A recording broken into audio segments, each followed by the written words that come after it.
Bam. Bam, we're live. Good morning. Good morning. It's funny when I see people now. They just like they're yeah, that too. They like to say, like, no matter what we do, they like to throw a bam in front of it. Like if I'm hanging out with some people, they'll be like, and we're about to go somewhere, they're like, bam, we're leaving. Does your wife do that? No, actually, I haven't ever heard Haley use the bam. Bam, you're being stupid. I would have been surprised. Bam, if you shut said your yes. mouth. Yeah. Bam, stop being a dick to the kids. Bam. Wow, 100, dude, with a fucking pile of crumbs at the end. Just crumbs. By the way, Caleb had an emergency. Someone, I probably shouldn't say this, but someone in the U.S. military got hurt, and Caleb. So it's just us? In a 25, yeah, but the way you made your slides on your Instagram account is so fucking easy. Michael Brink? Michael Brink, I could probably manage this. I think you can do it. What a crazy list. I decided to put it out there 2 hours early so that you didn't even have to think. You could just look at the comments and make fun of me based on those. Yeah, I did. I woke up this morning, drank coffee, read the comments, went through the list, took a bunch of notes. It's crazy. There's two important questions we obviously always have to start these shows with. We have to define what the power rankings are. And but then my next question is why so many this time? Why go so deep? So let's start with that first one. What are the power rankings? And I'll give you the reason why it's so important, not you, but the people at home, why it's so important to define this. Because, of course, in the comments, there's someone who says, hey, this doesn't line up with the way people finished in the games. Are you suggesting that the games didn't test for the fittest? Well, fortunately, we've already had that conversation with James Hobart, and I made it pretty clear that I do not think that the 40 men, in this case, competing at the CrossFit Games are the 40 fittest on earth. But that's not a slight at the CrossFit Games. I don't think that they've ever claimed that those are the 40 fittest men. They've claimed that they're trying to find the fittest man and the fittest woman, and that in the process of doing so, they also want to recognize another super important aspect of CrossFit in totality, which is its reach and its importance around the world. So I have written some stuff in the past that suggests that the game spots could be allocated differently, but I would never be upset if they said that no matter what, we're always going to reserve at least one spot for each continent or a region or section or whatever they want to call it. I think that that's okay and is in fact important.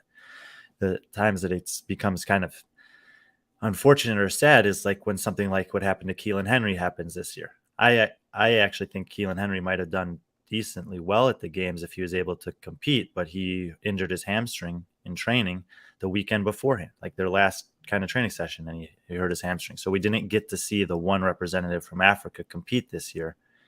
And that to me is a bummer. Like it's obviously sports and things. Wait. I saw Keelan. Yeah, he did a couple events, but he wasn't at his max capacity, and he had to withdraw before the capital workout, which makes sense. I mean, when you have I don't know if it was a torn hamstring or what, but when it's, in a bad shape and you had 20 pig flips at 500 pounds to start the workout, it's probably not the best situation. Okay. Gotcha. So he was there, but he was a broken version. Yeah. So that's kind of like the big picture. I don't think those are the 40 fittest guys on earth. Obviously this list is a representation of that.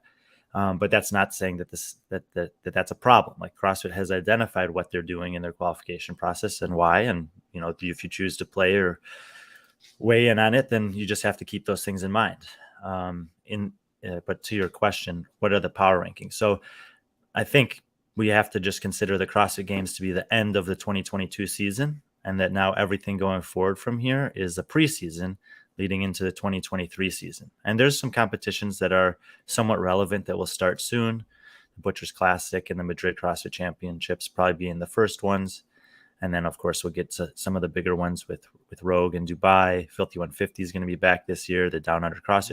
Why not the Crucible that JR's putting? Not a Crash big enough Crucible will have some athletes there. I don't know how many of the athletes on this list will be at that competition, but those competitions are important. Similarly to the Can West Games that happened right before the CrossFit Games, you have to have these competitions that are available for the next tiers of athletes. So not every competition can be Rogue, because the athletes that show up to Rogue are not going to compete 10 times a year. But the athletes that are close and want to have the opportunity to compete at Rogue or in the elite division of Wodapalooza or at the CrossFit Games, they need to have places to cut their teeth, to go and test their skills and the stuff that they've been working on. And Crash Crucible is a great example of a competition like that.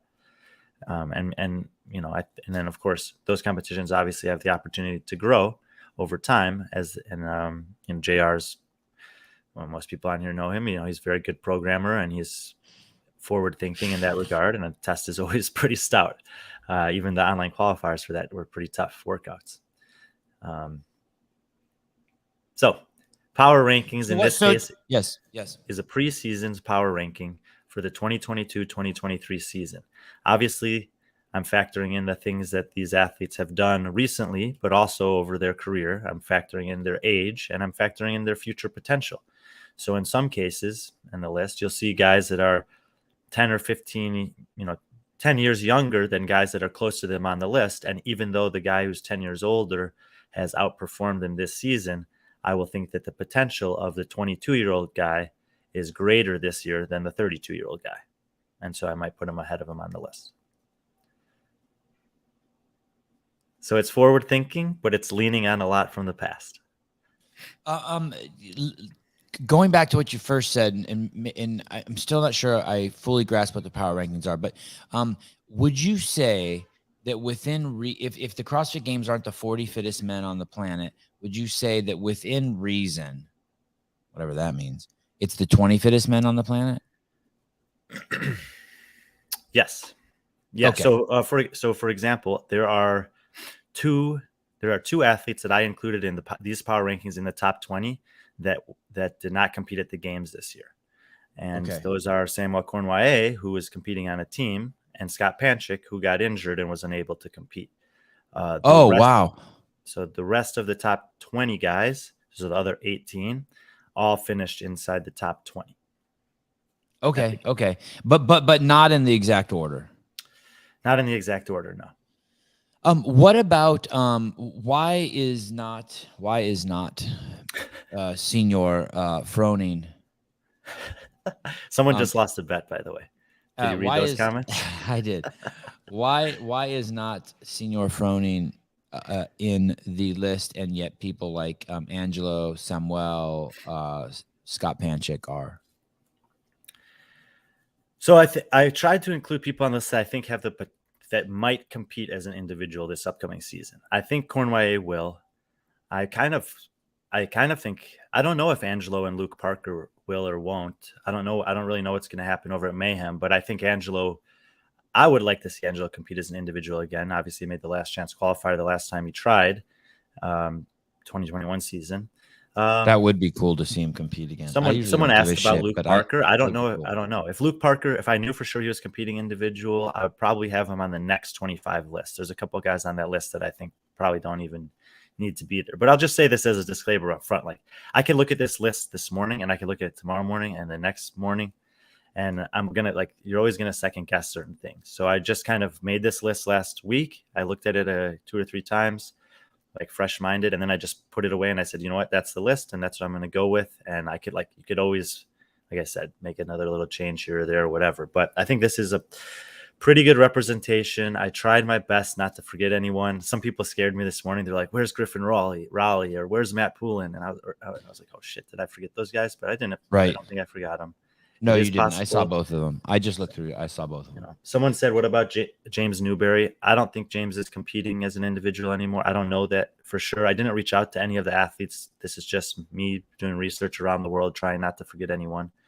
I'm about to ask a question, and this is the reason you guys watch the show. Well, outside of Brian. This question I'm about to ask is the reason you watch the show. Is Rich Froning going to be on the list? You guys like that. That one tickles your balls, but this is the one you really want to hear. Where's Tia go on the list? Where's Tia go on the men's list? Yeah. Does she make this 125? Does she make the top 100 plus these crumbs? These crumbs where you put Roy Gamboa and you'll probably burn in hell for that. But these crumbs. Roy Gamboa? He deserves to be in the top 100. A little home cooking, Brian. A little home cooking for your boy Roy. I haven't checked this, but he's probably the oldest guy on this list. So kudos to him for that. What does Tia make the 125 fittest men in the world? It's so tough. There's just obviously certain weightlifting tests that she would be unable to do in the men's field. I think that absent of that, her aerobic capacity and gymnastics prowess, and then anything that's weightlifting, like even if it was 50-pound dumbbells, I think she could move 50-pound dumbbells with certain movements as well as some of these guys. Wall balls, 20-pound wall ball, I don't think it'd be an issue for her. Cycling at like a 95-pound snatch or a 135 clean and jerk, I think she could do just as well as some of these guys. But because there are going to be 3 to 6 tests in a CrossFit Games competition that the weight's just going to stop her in her tracks, I think no, she would, those scores of basically a DNF or a 0 would preclude her from making the top 100 men. Even so, if you put all of these guys in the CrossFit Games, let's say you ran a games with these 100 dudes plus these crumbs, the Cam Crockett's. They're not crumbs, dude. Just to get even on this list is like pretty incredible. Hey, wasn't Zach Watts on the podcast? We had him on the podcast, yeah. Dude, Zach, how the fuck do you make it on the podcast and then you don't make the top 100? You disrespect anybody. And Tyler Christopher. Oh no, he made the top one. He's the only crumb that's been on the show, and I expect more from you if you're going to be on my show. Well, he wasn't a crumb when we had him on the show. He was doing very well that year. So you don't think if Tia goes against these 100 plus the crumbs in the CrossFit Games this year, that I could call them dust particles. You don't think she beats some of these guys? I mean, overall in the overall rankings at the end of the week. I don't know. I don't know how good she can do on some of the workouts. So you're saying there's some strength stuff where there could be like 4 strength events where she takes 0 points. What was the one where they had to run through the town? They had to run and then carry the thing up the stairs. That was the Alpaca. The Capitol. So that one, that 200-pound bag comes and she's. I don't know if she could do 20 pig flips with 510 pounds. I don't know if she'd ever leave the North Park or not. I mean, we've never seen it, right? We've never had a woman compete in the men's field like that. God, I wish I was friends with her or Shane so I could just call them and Shane could be like, fuck you, she finishes top 50. And we were all like, oh. But there's also, is the question. I could text him now and just try and ask him. I think Brian doesn't even think you're one of the top 50 best men in the world. What the hell? I need to be careful how I word it. I probably shouldn't word it like that. Oh, fuck. Okay. You brought up a really good point. The oldest guy. Do you know who the oldest guy is in the top 100? Now, I mean, I heard you just say you don't know, but it's probably Scott Panchik. Okay, which is crazy because he's still so good. Yeah, I do think he's still very good. Obviously. What do we know? This is really off subject. What do we know about his knee and his healing? Like he opted not to get the surgery, right? Yeah, I mean, what he's put on Instagram is as much as I know, which is probably as much as you know, unless you've spoken to him. But yeah, so he did not get like the full reconstructive surgery, is my understanding. And I don't know. I think he's going to make a run to try to compete again next year. You do? Yeah, that's why I put him on this list. If there's someone that I didn't think, like Rich, for example, was going to do that, then I didn't include them on the list. So everyone here, I'm thinking, and there's other guys too, like Taylor Self's on this list. I'm not sure if he'll be able to or not, because he has to still have his second surgery. So it might be a wasted spot. I didn't see Taylor. 46. No shit. See, you think Taylor Self in a one-on-one competition beats Roy Gamboa? I think Taylor Self is like we pulled 10 things out of the hopper. Minus the fact that he was obviously injured this year. I think if we would have gotten to see him compete at the games last year or this year, that people, there'd be an argument to have him in the top 20 on this list. Wow. I think that I don't. You liked what you saw at Wadapalooza. I've basically always liked what I've seen from him from a physical perspective. He needs to get, he needs to have a better mindset event to event in competitions when he does them. to, so that he can show the full breadth of his fitness. And that's a really difficult skill to teach. I've spoken about it before, but some of the athletes at the games this year, I was tremendously impressed as I've gotten more of an opportunity to see what happens behind the scenes on both the competition side and the athlete side. It is so impressive how some of these guys can have something really unfortunate, potentially unfair or unlucky or just bad workout happen, and they just forget it and move on just like that. I mean, and days would go by and it's still weighing on my mind, like, Jesus, these points that this guy lost because of something that was out of his control or something that was so silly that would probably never happen again. What affects that? And they're just like, they're way beyond that. They might come revisit it after the competition, but that ability to anything. When you say this, any examples just stick out in your mind right away? Like the single unders Tia got. Sure, but more specifically, for me, it was with Lazar Jukic that I talked about. Like, to make the mistake on the bike workout, he could have, if he would have done the extra lap, people are like, oh, you got to give him a 5-minute penalty. Like, he got penalized badly enough. He finished 10th on that workout. He had no chance of finishing worse than 5th, none, and almost guaranteed would have been 4th or better. So he just and then he hesitated in the workout where Spencer didn't, and it cost him 5 points, which is 5 spots, which is 15 points. So like, I would just be like sitting there like, Jesus, what? I can't believe I miscounted my laps. I can't believe I went in the stadium. Spencer ran to the finish. I said they're being an idiot. It cost me all these points. And I know that, like, to improve on what I did last year, every point's going to matter. Like, the margins can be so small. If you look at like the 8, 9, 10, 11, 12 spots, that those 15 points could have cost him, thousands of dollars, a spot in the top 10, something like that. And I would just be like sitting with it. He didn't care. He just moved right on. The capital workout, same thing. It totally devastated. He literally couldn't move. People had to roll him out of the way. He couldn't get up for 5 minutes.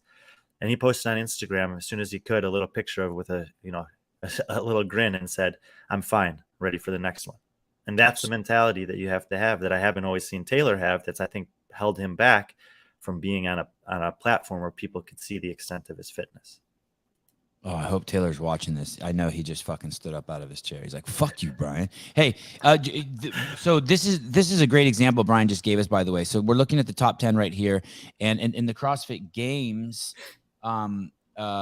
Lazar finished 8th and Jason Hopper finished 7th.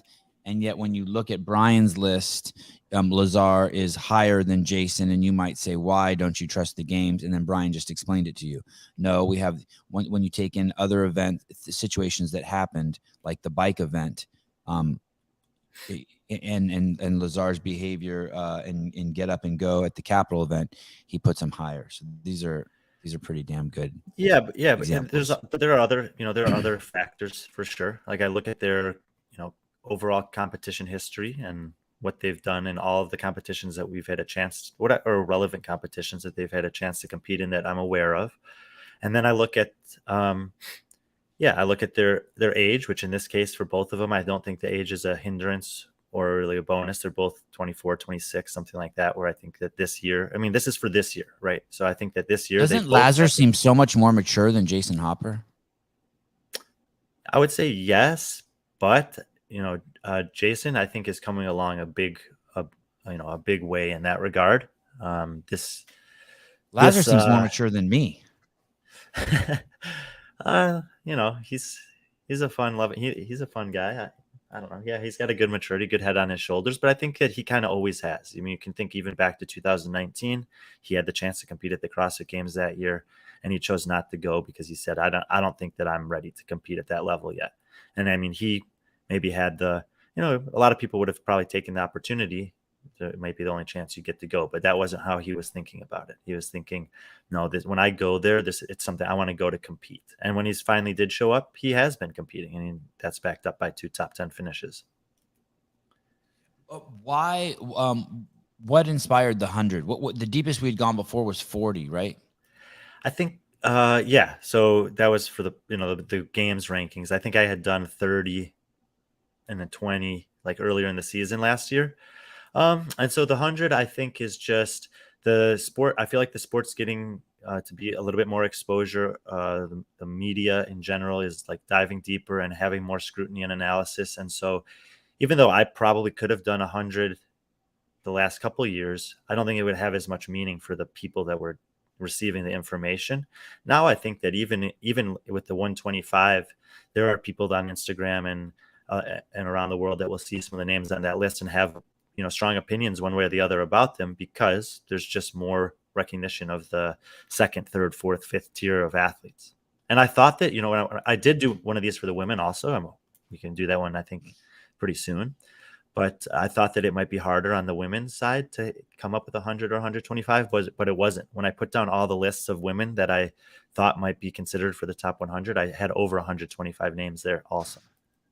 Wow. Okay. These are how many are here? Are these 25 names here? How many are here? Yeah, 25. Okay. So the bottom 25 are not ranked, just to be clear. The top 100 are ranked. Okay, alphabetical, even better. Okay. Did you consult anyone else? Like, were you ever like call someone, feel anyone out? No. You'd probably hate yourself if you did. It's like asking a room full of 30 people, what kind of pizza do you want? It's like, it's a huge mistake. Yeah, there was one person who I thought about calling to ask their opinion on this topic, and I actually did talk to him, but it was after I publicized the list this morning. And he hasn't had a real chance to even decipher it or look into it. But no, it's kind of that thing. Like, I almost felt like I was already consulting like 5 different people just by talking to myself, you know. Wow. Because you should get help for that. Yeah, it's just, for whatever reason, I know a lot about a lot of these guys, and it's like, it is really tough. And so I even considered after 50, just ranking them by 10 alphabetically, so that to not have like, you know, because the deeper you go, the harder it is, the less information you have on some of them, to necessarily say like, no, this person is better or has a better potential than this guy or this, you know. Who on this list are you certain of? The most certain? Who of these 100 names and the 25 in alphabetical order at the end, who are you like, yep, that guy really found his home on the list? Who's the first guy? Who Justin, for sure. Justin. Yeah. I think for me, this was the 1 and 2 was very, very easy.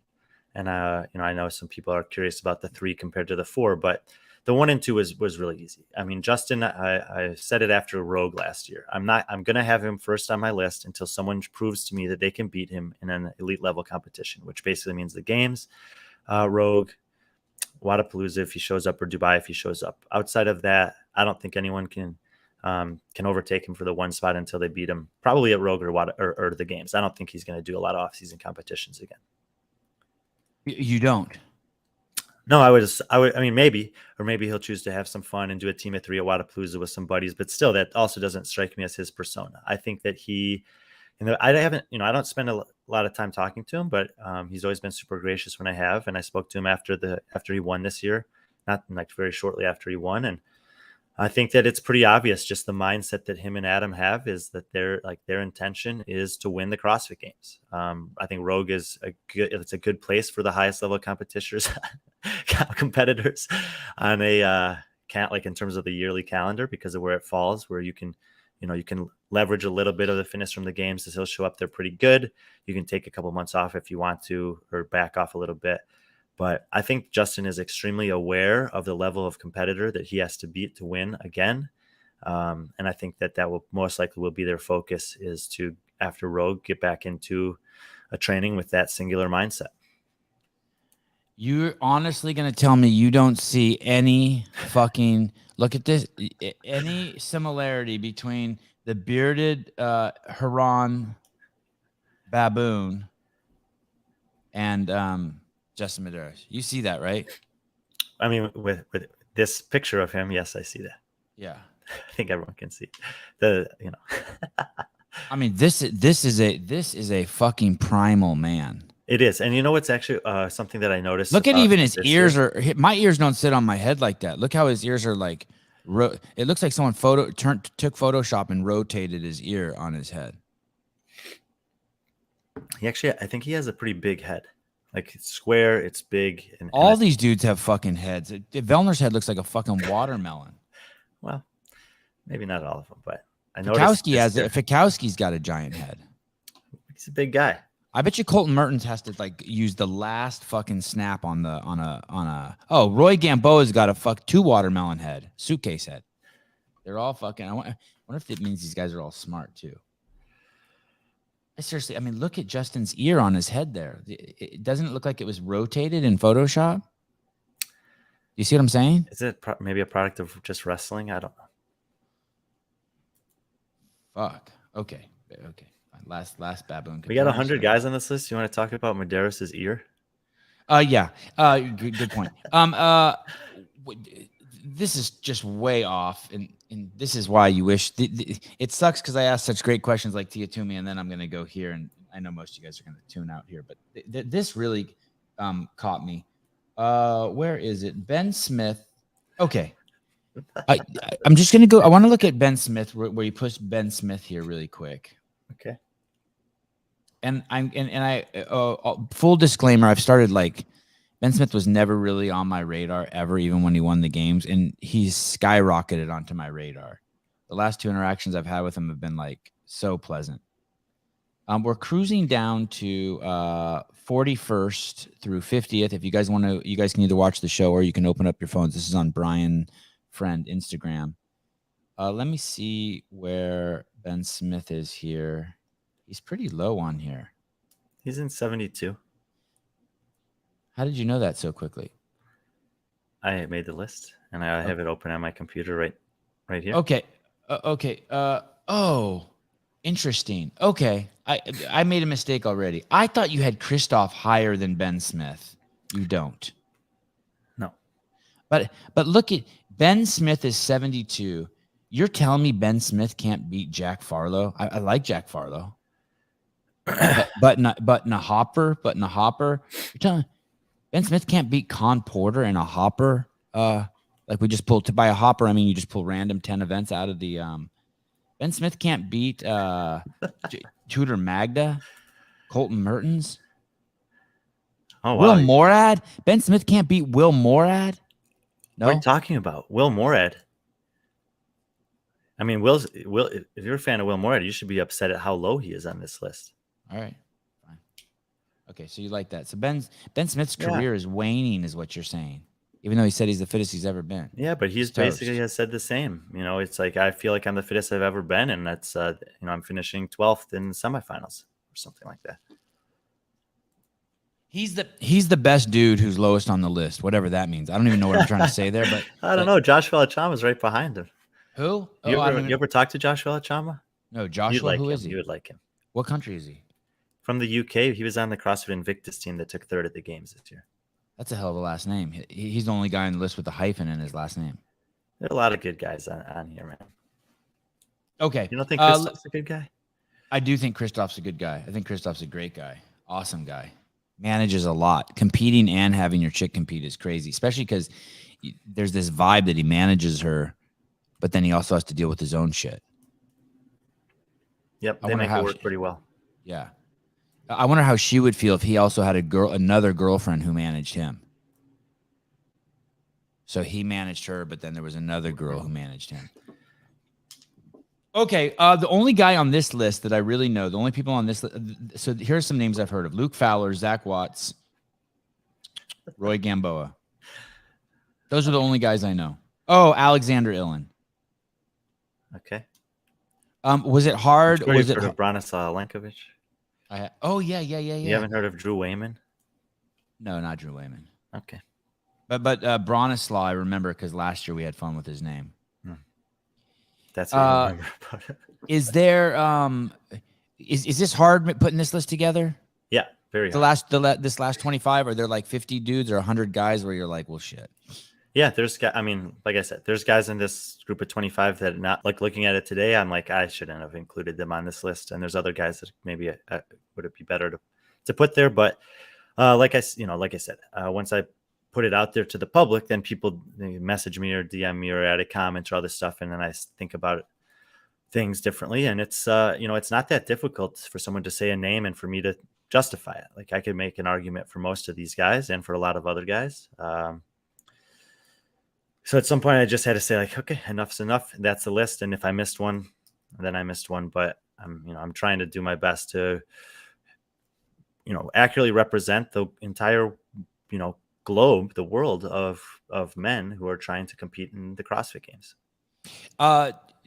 So and this makes sense. So the guys you're most certain of, obviously, are the top two. You said that already. And the guys you're least certain of are when you start getting to the bottom. The margins are just so narrow. And the data points are so few, possibly. Yeah. So like on this list here, for example, the guy in 96th, Yuri Marenchenko, like he's done fairly well in online workouts. He did okay at the semifinals in Europe the last 2 years, but I've only ever seen him compete in one live competition, which was this year's semifinals. So I just don't know much about the guy. And in a similar fashion, going into semifinals this year, I had him and Enrico Zanoni, two guys from Italy that I knew hardly anything about because I haven't had a chance to see him in a live competition at all. They both did really well in the quarterfinals. They're both coming into the semifinals, and I think I ranked them 19th and 20th in their semifinals because I was only doing top 20 for each semi or each European semi. And I wanted to include them on the list just on the off chance that they were actually really good. And Enrico obviously was. And he ended up taking fifth and beating Luka Jukic and Adrian Munweiler to get that spot and to go to the games. He might have been fourth even. I can't remember if him or Fiebig finished fourth or fifth. But and then Yuri didn't do as well. He's just, I think, outside the top 10. So my inclusion of Yuri on this list is that I'm aware of him. I'm aware that he's done well in online competitions, and he did okay in the first live competition I ever saw him do. So I want to give him some credit for that. And he's a guy that I think could have a potential to improve in Europe next year, but by how much, I'm not sure. What do these asterisk marks mean by their name? Yeah, some people were asking about this. In the top 50, the asterisk means that they were not at the CrossFit Games this year. After 50, the asterisk means that they were at the CrossFit Games this year. So you see Keelan Henry and Augustine Riquelme. The reason I did that is because Arthur Semenoff. Yeah. So if I put asterisks for the entire 100 of people who didn't make the games, then the bottom 50 would be almost all asterisks. So at 50, I just changed it over. Oh, that's cool. Your graphics guy couldn't make it a different color asterisk mark or something? I think it says in the bottom what the asterisk means anyway. What did Tetlow was the guy at semifinals. Him and another guy had a little exchange, right? Remember? Oh, I think so. That was fun. And we had both those guys on the show. Like, he crossed the finish line, and someone tried to congratulate someone, and the other dude told the other dude to fuck off. That was good. Yeah, I enjoyed that. Do you have a spreadsheet with all these guys' names on them? Like, and if what's the most names you have on a single spreadsheet? Probably this. So before then, there wasn't a spreadsheet you had with 800 guys on it? No. And when you organize them, what is some of your favorite ways to categorize them? Like when you're clicking those top categories. Like, you could push a button on a spreadsheet and it'll put them by age, right? Or by. So I didn't put all of these guys on a spreadsheet and put their age and put their 1 rep max back squat and put their quarterfinal finish or anything like that. I know some of the critical stats about some of these guys, and then I would kind of do it as groupings. So I would say, like, okay, I think these are the top 20 guys, and I would just kind of zone in on those 20. And then when it gets like, I won't like, if anyone really knows who these athletes are, like if you go to 73.45, these are 3 guys from the UK: Joshua Alchama, Elliot Simmons, and Zach George. And I'm honestly not, and actually, if you stay on this page and you look at 77, 78, and 79, PD Savage, Sam Stewart, and Michael Smith are 3 guys from Ireland. I'm not really sure which of those guys is the best guy from Ireland. I feel like on any given competition weekend, a semifinal weekend, any of the 3 of them could beat the other ones. So I just kind of grouped in there. If you look at Reese Michelle and Ben Fowler, those guys are both from Oceania. So there's there's some groups of people further on down the list that are from a similar region or country that have had kind of up and down performances relative to each other. And so they're just kind of grouped together in that regard. It would be nice for someone to put together some master sheet like that. I mean, I don't know how accurate it would be. They would be like 800 dudes on it. They exist. There are, and I don't think they used to exist. I think in the last 6 to 12 months, some people have created things like that. And they are nice, but it's an incredible amount of work to create that. It's less work, I think, to do the upkeep once it's created. But it's also like, I've tried to do stuff like that in the past. And the biggest problem I think that people run into with this sport is there's so much information. And really, I think that the talent is, can you take this excessive amount of information and hone in on the most critical stuff for whether it's a single event, a single competition, a year. So depending on what you're trying to do it for, to be able to like block out all the noise and focus in on the things that are most critical when assessing these athletes or their potential performance, I think that's what's hard to do. I love the top 100. Matt Burns is asking, do you really need a top 100? I love the top 100. I think it's actually really cool. And he also brings up another good question here. I don't know if it's another good question. What's the chance of the bottom 25 making to the games more than once? Which leads to the question, in the bottom 50, who are the most promising? There's got to be some youngsters up there where you're like, yeah, this could be a future games champ. Some of that depends on how games spots end up being allocated in the upcoming season, and I think that the CrossFit Games team is having some pretty serious conversations and considerations about amending that process. There are a lot of guys, I would say, like 51 through 75 that I think do have a chance to make the games next year, depending on how that system goes. And honestly, in some cases, what some of the other athletes choose to do in terms of competing. If every male in Oceania competes to try to make the games, there's no spots available. And that means that guys like Luke Fiso, he's like a mid-20s guy from New Zealand, he was closer last year than this year. Luke de Jong, who I have 40th on this list, who's a young guy out of Oceania. Oh, yeah. We had him on he's the dude with the fro, right? Tall dude? Yeah. Fro is not an eternal trait. I don't know if he still has it or not, but he did have it. Even Bailey Martin, who I have one spot below him. They're like all these guys. How about Anthony Davis, 82? Anthony Davis, 82. Yeah. All he has to do is go to the Atlas games and he's in. Maybe. He had a funny comment actually about feeling like a rookie on the Madden rankings or something, which goes to the point of that guy you were talking about. Like a lot of other sports do stuff like this. They have the top 100 basketball players, football players, or they have the top, they have the way too early power rankings for the next year's football season or whatever. It's fun to talk about. People take an interest in it. People obviously have a vested interest, and it's motivating for some people. I mean, some of the athletes on this list have already commented on there this morning and said, thanks for the motivation, or they've privately messaged me and said, I want to prove you wrong about this. And I'm sure some of them will. I mean, that's the nature of it, but it's also cool to see from a more macro level when you do something like this. I think that of the top 100, I ended up with 51 North American men, 30 European men, 12 from Oceania, 4 from Asia, 2 South America, and 1 Africa. And so, when you ask about a guy like Anthony Davis, even though he's in 82nd there on the list, the path for him to make the games is way, way harder than a Reese Michel, who's 2 spots ahead of him from Oceania. Because for Anthony to make the list, there's 40 guys for 20 spots that have ranked ahead of him. Whereas for Reese Michel, there's 3 spots and there's only 7 guys ahead of him. So he only has to beat 5 guys to get a spot, whereas Anthony would have to overcome 20 guys to get a spot. Right. Okay. This is kind of the question I was leading to. Also, Michael Birchfield, Brian, who do you think are the guys who could jump the most spots in one season? I mean, and are those the guys down here at the bottom? Are there some people who just need to pull 1 or 2 things together, and it's showtime? Like, for instance, if Anthony Smith's one of those guys that he just has some. Davis? Anthony Davis is one of those guys that just has a couple holes that.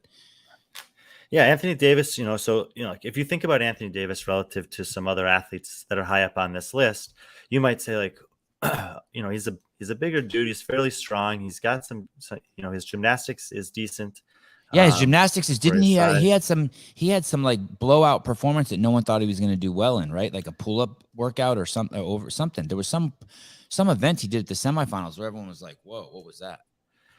Yeah, it might have been the thruster handstand walking. I think he's improved his handstand walking and obviously going to move the barbell well. But he did better on the running workouts than I thought this year.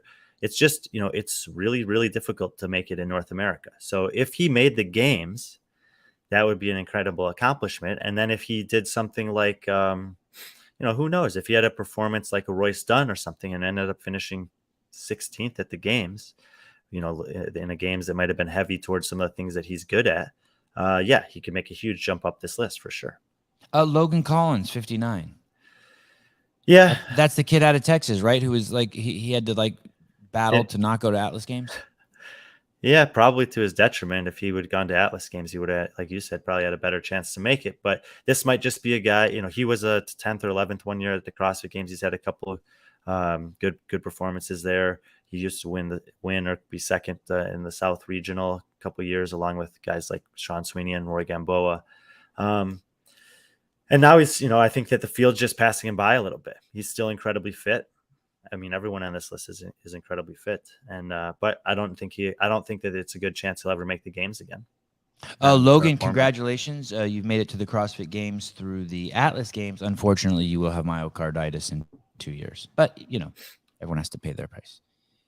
U46. We talked about Taylor Self. I think that's a bold prediction for a guy. I do smell some home cooking there, just because he's part of your kind of one of your circles of friends is people over at the Crucible, JR, Taylor. No home cooking. This is what I think his potential is this year if he's able to compete. And like I said, if he hadn't been injured this year, then I would have him probably even significantly higher. Colton Mertens at 50. When I see Colton Mertens at 50, could I say you don't think he's going to the games again? You think that's a kind of a I want to say it's a one and done, but unfortunately he's made it 2 years in a row, so it's really fucking with you. But you don't think he deserves to go to the games? No, I'm not saying I don't think he deserves to go to the games. I do think that things fell very favorably for him this year, with what happened to Chandler Smith basically being irrelevant in that competition. That opened up a spot. I think that with a different pull-up bar situation, Matt DeLugos probably would have taken the spot from Mertens this year. And you see, I have him a few spots higher than him on this list anyway. But Mertens, you can't, like I've said before, you can't take anything away from him. All you can do as an athlete is show up and compete. And he does that very well. He doesn't make excuses. He goes to work. He works as hard as anybody on improving in things that are very challenging for him to improve on relative to a lot of the athletes at this tier of competition. He's made the games twice. He's done, okay there, not great. But yeah, I think if I was saying right now, if there were 20 guys from North America that I think would make the games next year, he would not be on that list. I apologize for using the word deserves. It's not only intellectually lazy, but it was me being nasty towards you. You do find it. He is, in your mind, you're shocked that he made it 2 years in a row. You're confused a little bit. You're like this like the Spock in you is like, this does not make sense. How did Colton Mertens make two? Like, no. Colton's he does have something in his favor, which is the scoring format, where he can have some workouts that are extremely favorable for him, where he can make up some a lot of points. I think that what he showed by scoring, what do you mean by scoring? You don't. I'm guessing that you don't actually mean by scoring. You mean the fact that CrossFit tests over broad time and modal domains. No, I mean by the scoring system that they choose to use, where event wins and top 3 finishes are weighed very heavily. Oh, okay. And then the other things that do favor him, why he is good at CrossFit. The two things that you said, one thing you said for sure already is that he doesn't make excuses, which is awesome. He works his ass off. And then the other thing being that it is a test that goes everywhere. Yeah. I think that when we were talking earlier about mindset, I think there are a few athletes on this list that have as strong of and impressive of a mindset as Colton Mertens. I don't think that anyone with his physique could do what he's done absent of that type of mindset. I forget who asked it, but someone asked, who do you think could jump the highest on this list? Could DeLugos be that guy? Is DeLugos just a piece or two away? Could he be the next Fikowski? The next Fikowski, I don't know, but I think that having him at you think DeLugos is better than James Sprague? No, sorry, you think James Sprague is better than DeLugos?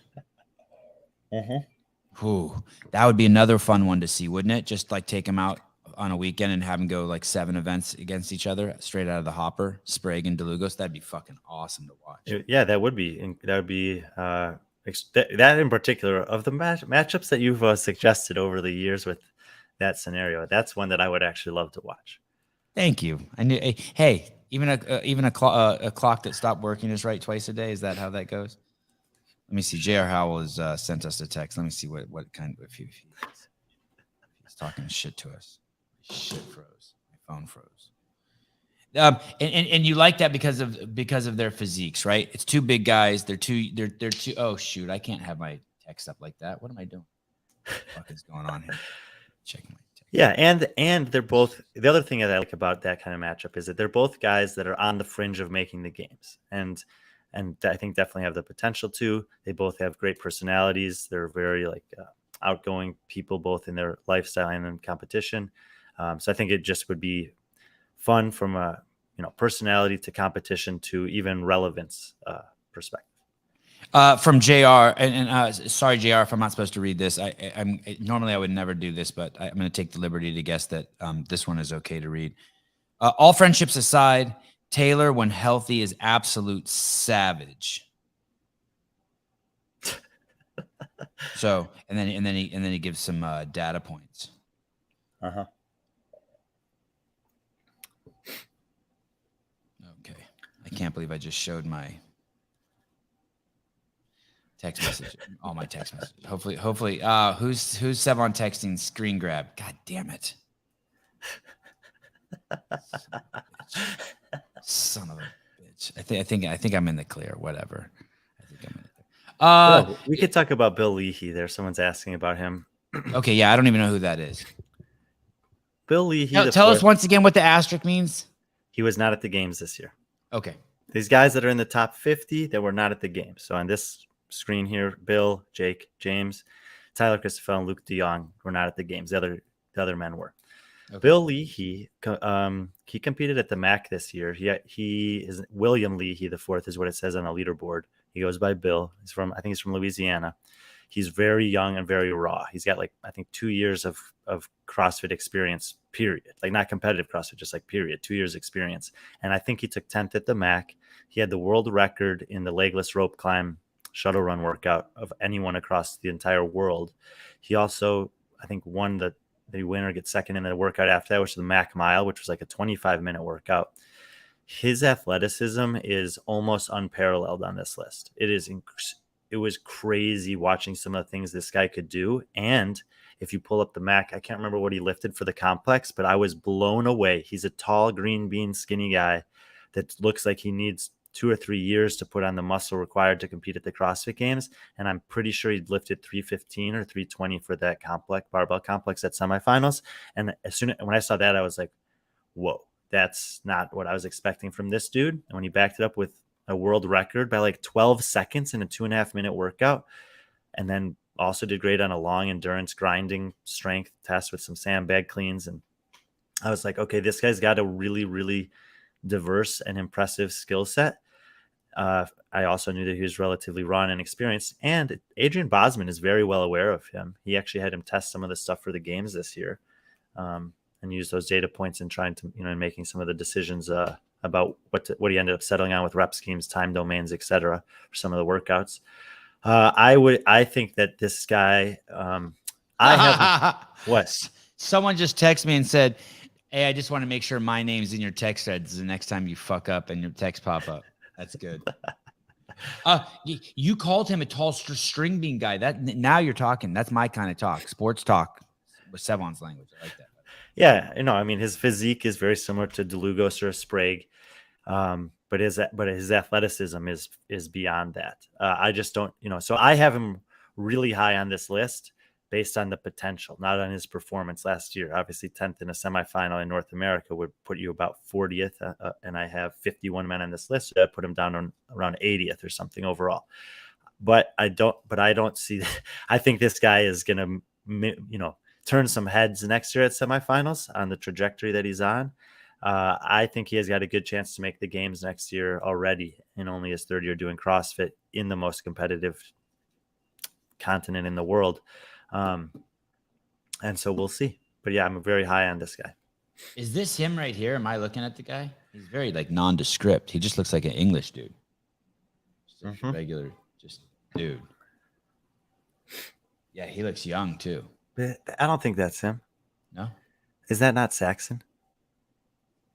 I can't. Yeah. Good. Dang, you're good. So is this him over here, athlete William Leahy? I think that's him, yeah. It's crazy that you type in Bill Leahy CrossFit and the second picture is Tia. I guess it's not crazy. And you got Brooke Wells popping up, and then just a bunch of other dudes. Okay.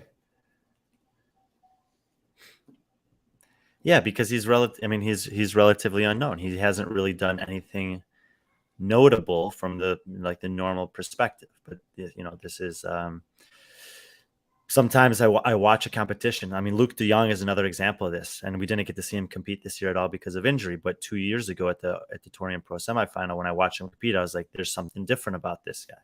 Then he got injured or sick in the competition, and it didn't matter. But I think if he and Luke told me he wasn't going to try to compete this year because he needed to take the year to get things back on track, but he was going to make a run at it the following year. So that's what I'm taking his word for here by placing him 40th. And these are young guys with a ton of potential, crazy amount of athleticism that aren't afraid to hurt, that have home run potential in workouts. And we talked about how important that is in the scoring system already. And therefore they get a much higher spot on this list than most people would probably agree with. The guy from Bone Media, I take photos of Bill all the time. Dude is a beast. Listen, just so you guys know, the only two people who've said a fucking nice thing about Taylor is JR, his fucking daddy, and Brian, his fucking butt buddy. So don't get all fucking crazy on me on just because it's still the verdict's out. I mean, JR has texted me personally. That means that he's in the home cooking crowd too. Taylor is fucking unproven. He really belongs in the bottom 20. It's probably one of Brian's worst picks. The guy fucking can barely fucking walk from the couch to the bath. Mike Sauce, shouldn't CrossFit have MVP, someone that wins the Open, wins semis, and have the most top finishes at the games? I feel like MVP is usually reserved for team sports. But what about something the equivalent? Like the fittest on earth? Thank you. Thank you, Mike Sauce. Mike, you are always so generous. I want to let you know that doesn't go unseen. Mike the Sauce. Jay Crouch. So you said guys who the reason why Rich Froning is not on the list for those of you who missed the beginning of the show is because Brian doesn't believe he's going to compete ever as an individual. I don't think he's going to compete this year as an individual. But what about Will Morad? Isn't he retired? Is he retired? I don't know. I don't know either. And he looks like he's minutes away from using a walker. The guy is senior as a mother. That's Jason Smith looks younger than how Will did he do Morad. at the games the last 2 years? The fact that he's made it the last 2 years, and how well he's done there, especially at this year against a really good field. He's just continuing to do the stuff that he's always done, which is exceed the expectations of what's seemingly possible for him. There was no reason on paper that he should have qualified for the games in 2014. And he did. And that's basically the story of his entire career in CrossFit, is he keeps defying the odds and showing up and proving how good he is. And that's where it's one of those things where like what you see on paper is not necessarily what you get on the competition floor. And that is why I would potentially agree with you about Taylor Self's ranking being too high, is because what's on paper, he should be 25. But what we've seen in the output, maybe it should be 65. So I kind of split the difference. Is Luckett on the list? I think Luckett's out. I sometimes DM. I think I DM. He with might. Luckett. Oh God. I think I DM he with might him be sometimes. Coaching Bill Leahy. In fact, he's coaching someone. He's like a doctor or something, or like into X-ray machines. He does something with his dad. His dad has a business that I think he's going to, or a dentist or some shit. Yeah, but no, I think he's done competing. Sean Sweeney's done competing. What is both these guys right here? I don't mean to fall into the weeds, but let's do it. What does Jake Berman need to do to make it to the games? He's such a cool dude. It'd be fun to So if Jake's listening, cheer him I hope on. that Jake Berman watched Nick Matthew this year, because Nick Matthew he's like the exact kind of prototype of Jake Berman, in the regard that when you're on the verge of making the games in North America as a male, which Nick Matthew was last year twice, this year twice, and he just he finally got an opportunity and he went to the games and he was very good. Like, that's what I think could happen for Jake Berman. Jake has always had kind of a unique potential in certain regards.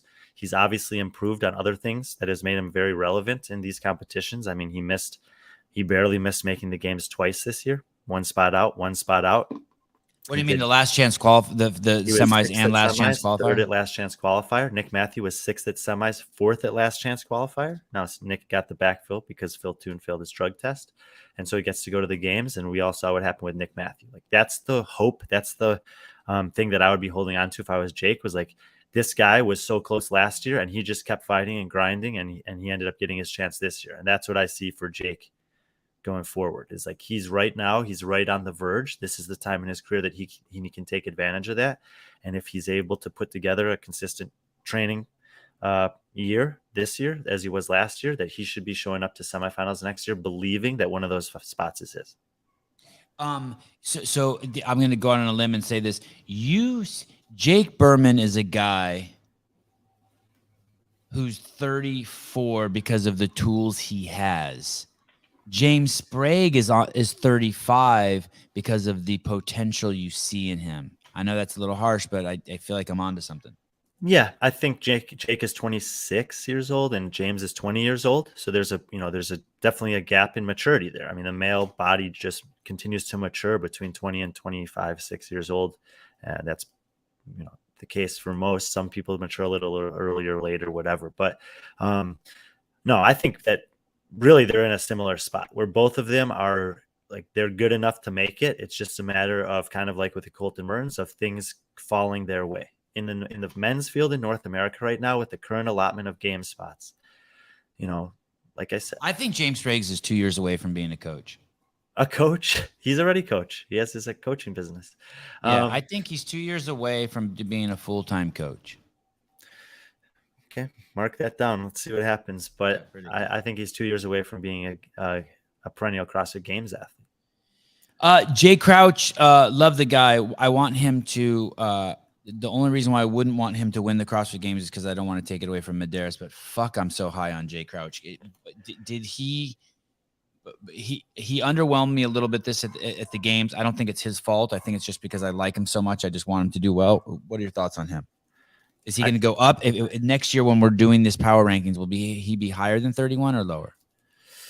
Hard to say. I think he also would be disappointed with his performance at the games this year. He regressed in terms of the leaderboard from the year before, despite probably being a little fitter. Now, I did say that would happen to some people, that they would come in fitter and finish worse. If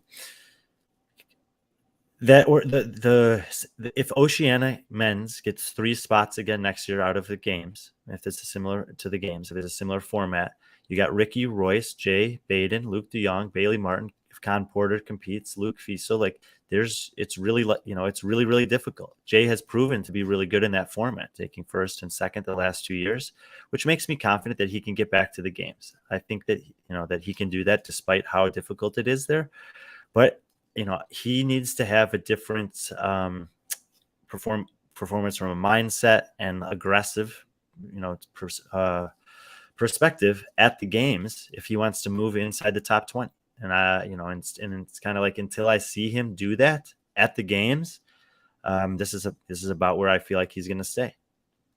But he's young. He's young. There's plenty of opportunity for it. He is young. Okay, good. Yeah.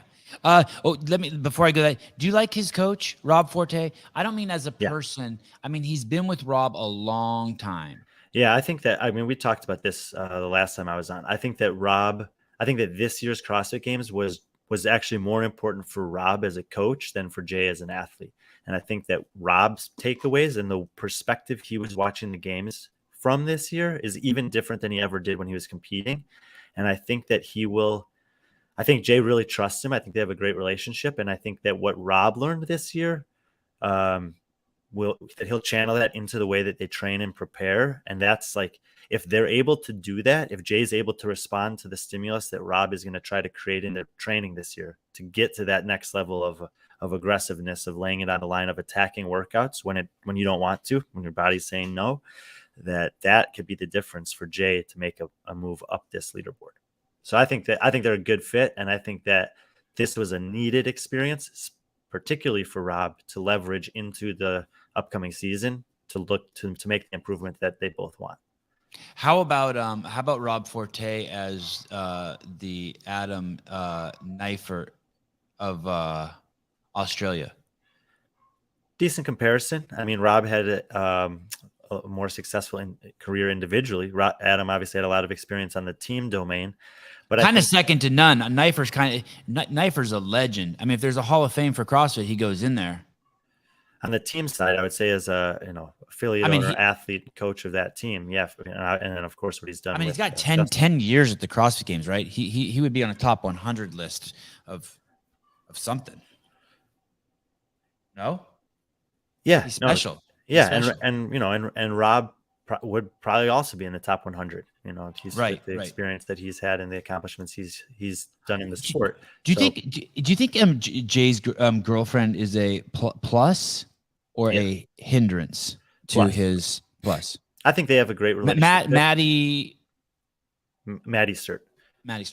Because almost made it to the game. One of the most impressive semifinal performances from a woman this year. Yeah.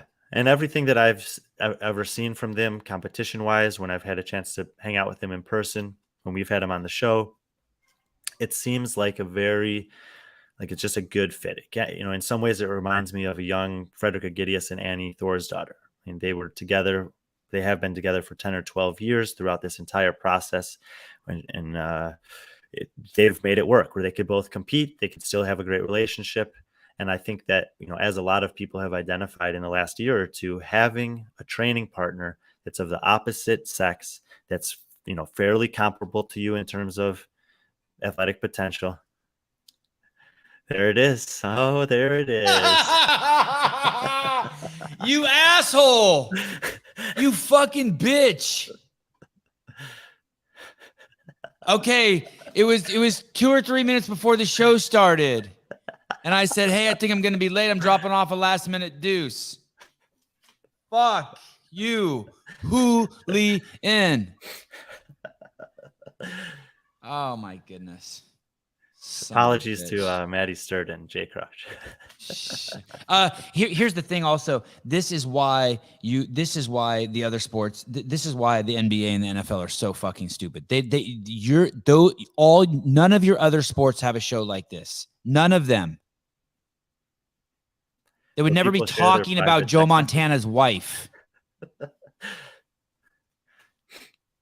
I wanted to say, did Maddie make your top 100 for women? Oh yeah, easily. Whoa. That's awesome. All right, cool. I'm excited for that show. We don't have that scheduled yet, do we? No, but there's plenty of time. I'll text you after the show. I'll fucking CC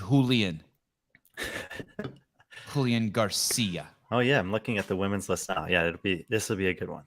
Okay. Jay Crouch, Jake Berman, James Sprague. We talked about them. There's probably some meat on the bone with Tyler Christoffel, but let's move up. We have a lot to get through. One of the more controversial people on the list, controversy is a little strong, but the people that I think they want to hear you talk about is Chandler Smith. He's at 21. Before we talk about him, I want to read some names that are on either side of him. Right below him at 22 is Nick Matthews, 23, Royce Dunn. Royce Dunn was asked to be on the demo team this year, but couldn't make it because he didn't want to take the force injection. 24 is Spencer Panchik, who did go to the CrossFit Games. 25 is Alex Mignot, which interestingly enough had the 25th most number of Instagram followers out of the 40 male athletes who went there. He also took 25th at the games, and here he is on Brian's list at 25th. Did you know all of that, or is this just coincidence? Not the Instagram one. And Alex Vigneault is tough here. I mean, he did a lot worse at the CrossFit Games than I thought he would this year. And he's in his 30s now. He's been competing for a long time. He's got a family. People had said that I had overranked him going into the games. They also, he was 8th the year before. It's a pretty, and a lot of people are talking about the drop off of, Fikowski from last year to this year, and Vigneault is in the same boat where, he did significantly worse this year than the year before. And that's something that is, when you're doing a list like this, is difficult to reconcile and, to try to figure out what happened there with these guys. And is this kind of the beginning of the end for them or not? I will never, you'll never be Julian. I would never give you the courtesy of letting you have the word Jew in your name. I hold that of highest reverence. You're a fucking hooligan. You're a hooligan. You're now Julian the Hooligan Garcia. Andre Houdet, 26. And then I want to look on who's on top of Chandler Smith. It's a crazy impressive group of names. Scott Panchik, Noah Olson, Cole Sager, Dallin Pepper. Ooh, I don't know how Dallin got in there. Sorry, Dallin, but you're going to take a beat down on the show, I think, in a second. Travis Mayer, Willie Georges. What do you, when Chandler Smith's name pop up, do you just get a hammer and just start hitting yourself in the head? Like you don't know what the fuck to do with them? Not so much. I mean, how do you even know he's going to compete next year? The answer is I don't know any of these guys are going to compete for sure next year. I'm just assuming that they will, based on the fact that they haven't said they won't. I know he's going to go to Wodapalooza with Travis and Noah and compete again there and try to defend their teams of 3 title that they won last year. I think he's probably very discouraged by what happened this year. I mean, he went to semifinals feeling like he was the fittest he's ever been, probably thinking I'm one of the favorites for this competition. I think almost everyone felt that way. I think it's public now that there were some things that happened that were kind of outside of his control in terms of asthma and allergies that made it very, he was experiencing things in competition, the way he was feeling and unable to breathe, that was foreign and new to him. And it was pretty obvious that he was a shell of himself in some of those workouts. Did he go to Rogue? Did he go to Rogue last year? Did he go to Rogue last year? And the reason why I asked that, so because it was a top 20, and I think he finished 21st at the games last. Oh no, he did it. He was at Rogue, so they might have done a backfill. He finished 8th at Rogue, right behind Jason Hop. Didn't we hear that there was some allergy shit going around at Rogue? That there were a handful of athletes that had allergy attacks out on the field out there? Yeah, and he also, and in Austin, Texas, I know for a fact from personal experience that can be a problem for some people. When I moved down there to play soccer in college, I was totally fucked by allergies, and like I had to end up getting a pretty aggressive steroid shot in my ass to be able to play even. But yeah, he competed at Granite Games outdoors last year. He competed at the CrossFit Games outdoors last year. He competed at Rogue outdoors last year. So I don't think he was expecting that to be an issue at all. And so that maybe even caught him and his team that much more off guard. I think it was, obviously is unfortunate for him, but basically I'm not holding his semifinal performance from this year against him. Instead, I'm choosing to look at everything else that he's ever done and the fact that I don't think he's too old to still do this well in this sport. He'll definitely compete. He mentioned in Buttery Bro's video that competing is his main source of providing. What does that mean? Like income? Yeah. I mean, for an athlete in CrossFit, I don't think you want your competition money to be your main source of income right now. You can leverage your performance in those competitions into other opportunities with sponsors and appearance and partnerships and whatever. I think that's right now that's a more like, if you're able to do that, that's where you can really take off financially. But yeah, for some of these guys, for sure, if you're able to win 5,000 here, 10,000 there, 20,000 at some competitions along the way, that's a big deal. I wonder what's better for you financially, to have a doc like that come out, or to have a video come out more like Conor McGregor style, like basically just instead have the same filmmakers and resources put into making a highlight reels and just going off about what your belief in yourself. Like if you're a brand, who you want to hitch your wagon to. I guess maybe if he could get an asthma medicine sponsor. I think a lot of those asthma medicines too, I don't think those inhalers that you use would even be allowed at the games. Well, no, I know that was part of the process for them, was reaching out to the appropriate people and trying to find out what they could and could not take. And the analogy that I was given was that what they were allowed to take was kind of like throwing a cup of water on a burning house. Like it wasn't going to have much of an effect. Okay. Nick Matthew has to be mentioned. Another one, maybe for the opposite reason of Chandler Smith, is you're not sure what's going to happen to him, because where the wheels could come off the bus. And Nick Matthew, maybe you don't know how good he is because of his insane performance at the games, right? Yeah. So Nick Matthew and Spencer Panchik in this on this list here, I've ranked them lower than they finished at the CrossFit Games, and this is not a knock on their fitness. I was very impressed with both of them throughout the year, and I thought they both did great at the games in a very challenging games field. But they compete in North America, and it's really hard to make it back. And both of them barely made it in. Nick was relying on a drug failure to get in, and Spencer basically got in because Tyler Christopher just completely collapsed in the last part of the last workout of that weekend. And absent that, we don't get to see them compete at the games, and they're probably both 10 to 40 spots lower on this list. I wonder what was the difference between Spencer and Scott? Spencer and Scott, where? Sorry, Spencer and Saxon. Okay, Saxon took 11th. Yeah, Spencer was 20th. Okay, yeah. Yeah, but Saxon's got his resume is much more stout than Spencer's anyway. Right. That was Spencer's first games, right?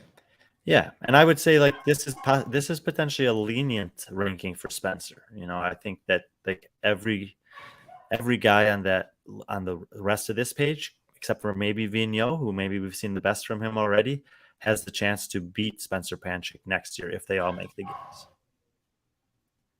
Do you think Spencer's hit a wall? That's it?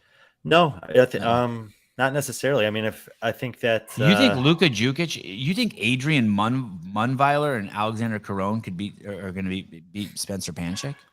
I think they could. Yeah. I mean, Adrian totally screwed himself at semifinals this year. He had a really, really unimpressive competition from a execution perspective. And that was this weekend. I went into that weekend talking to the other people I was working with there and saying, man, this is a tough field of men where the guys that end up getting outside of Lazar and BKG, like the next 7 guys, it was going to come down to just who made the least mistakes. And Adrian self-admittedly, right after the competition, he's like, I made too many mistakes this weekend. Maybe Spencer will want to come to the California Hormone Games. When is that going on? Sometime in 2023. Oh, excellent. Sevan, don't you love the dog barking? You guys can hear that dog barking? That sucks. I'm sorry. I could go. If someone called in on the phone and talked to Brian for a minute, I could go. Maybe I should let the dog. Oh, I would let him in this room. He'll start barking in here too. He's howling because his mom left. Can you hear it, Brian? Yeah. Sorry. It's not bothering me. You're just saying that because you ate in one of the shows, so you're cutting me some slack. I'm sorry about that. I had to eat. I don't care. Fuck those people. It's our show. Andre Houdet, is he serious? Is Andre Houdet? Yeah. He's serious? I think Andre Houdet would have. He seems so chill to me. He's got too much love. He likes coaching. I feel like he's just doing this just because. I don't think so at all. I think he is very serious about trying to compete at the highest level. And I think that he doesn't seem serious compared to Colton Mertens. I don't think that's fair to say. Okay, good. Andre Houdet is extremely methodical. His probably his entire years already planned out and detailed. And he's Europe's fucking Fikowski. Yeah. And I think that he takes it's a different kind of intensity than Colton Mertens. I would say that, Houdet is extremely dialed in terms of all of the lifestyle things that allow him to train the way that he wants to train. But he has to navigate. Houdet's a nerd like Fikowski. Mertens has Asperger's. But Houdet has to navigate a new era of life now. He has a kid. That's, he was late getting to the games because his wife was late delivering the baby, basically. He stayed for that, as he should have. And then he made the trip over, but I don't think he had enough time to really acclimate. And so we saw maybe an 80% version of Houdet at the games this year. relative to what I think we would have seen under a little bit different circumstances. And now the question for him is, can he manage its new lifestyle as a dad while still getting all the sleep, all the nutrition, all the body work that he likes to do to set himself up to train the way that he wants to train so that he can make a run at improving in the games. I think he's, if he's able to do that, that he's a top 20 potential again next year at the games. Kenneth DeLapp, what's wrong with Asperger's and nerds? No, nothing. I'm just trying to, I like both of them, Asperger's and nerds. They're just, Colton Merton's focus comes from a different place than Houdays and Fikowski's. I appreciate the question. So I'm allowed. Julian, you son of a bitch. Julian the hooligan. What do you have to say? Sevan graduated from a baggie to full plant in the background. I don't even think that's a real plant. Okay, we are going to make it through this list. This is getting good, though. Show's getting good. Number 20, we have Willie George's, Travis Mayer, Down Pepper. So I'm not impressed by any of these guys right here this year. Sorry, wasn't impressed by Noah, Cole, Dallin, Travis, or Willie George's. How do they make the top 20? And maybe it's not fair to not be impressed. Maybe the reason why I'm not impressed by like Dallin, I get it. He's new. But it's kind of unfair to expect Noah always to be at the top, right? It's like, fuck, man. And Travis and Cole. Am I being too hard on them? No, are their careers waning? Are they done? Are we watching our heroes just fucking? Because yes, I would say that relative to the arc of a career, their careers are waning. They've been doing this for 10 years. They were all of them finished in the top 20 this year. I think Noah finished 12th. Cole Sager finished 13th, and I don't think anyone really had much to say about him the entire games. He never had anything super flashy, super good, super bad. He was just steady across the board. Ends up 13th. You're referring to Cole Sager. Yeah, and it's just you look on there and you'll see he was he actually kind of limped into the finish minus the last event. His 3 worst finishes I think were the ones right before that. Yeah. Okay. But that's just that those ended up basically being 3 strength tests in a row, and he didn't do great on them relative to the men that were left in the field at that time, taking almost last in all 3 of them, and still ended up 13th on this list. So maybe that's how good Tia would have done too. How old is Nick Matthew? Right. Ouch. Just click on his name. I like it. 28. Yeah. So Nick Matthews kind of a one and done too. That was a freak. That was a freak not episode. Necessarily. We're not going to see him at the games again. What I'm telling you is the last 2 spots at most of the North American semifinals for men there's going to be 5 to 7 guys in those semifinals that could all take those spots, and they just need things to go their way that weekend. They need, like we said about Mertens, they need Chandler Smith to get fucked up by some allergies. They need a Matt Delugos to have an inconvenient circumstance that he can't overcome. You need a Phil Toon to fail a drug test. You need there's like Tyler Christoffel, this just loses composure in the end of that workout. Like, that's how small the margins are. Same thing in Europe with the guys like we were talking about with Munweiler. I mean, it came down to the last workout at the Lowlands Throwdown, and the way these competitions are programmed and the way that the scoring is and how tight it is, it's just about execution. Moritz Wiebig was off the radar, and he won the workout to get into the CrossFit Games. Will Moret was off the radar, and he won the workout to get into the CrossFit Games, the final workout of each of their competitions. So you can't, it's and then what you see is once you get to the games, like getting there is one thing, and then once you get there, you have the potential to do something like a Nick Matthew did this year, which is win a couple of events. And I think almost everyone would have ranked Nick in the bottom 10 going into the CrossFit Games, and he finished a couple points behind Cole Sager. That's pretty impressive. Let me ask you this. Let me post this to you, and just tell me if it's because I'm just dumb and don't know a lot about CrossFit, or you think that there's a lot of people who had this sentiment. If I were to look back at the programming at the CrossFit Games this year, I would be like, yeah, it was a little weird. It was gymnastic-y. It wasn't normal. And I'm very curious if it's going to be like that next year, and if it's going to change the course of finding the fittest. That would have been my sentiment 2 days after the games happened, if you would ask me. But when I look at this list, these are not gymnastics-y. We're not looking at gymnastics-y guys. We're looking at fucking strong savages. Pat Vellner, Bjorgvin Carl Gudmundsson, Guy Maeros, Roman Krennikov, Jeffrey Adler. When I look at the names and don't think about the programming, I'm like, oh, this was a strongman event. No, right? Wait, no. So the problem with the programming this year was that there was so much new skill and gymnastic stuff in the front half that some people were not able to ever separate that from their mind. They had, and that's kind of what I'm doing. I'm stuck in those first events. They had the first impression. She showed up to the date, and when her lipstick was smeared, and you thought something, and you were never able to forget it. Okay. Even Thank though you. That was good. I like a dating metaphor is what I need. That's good. Yes.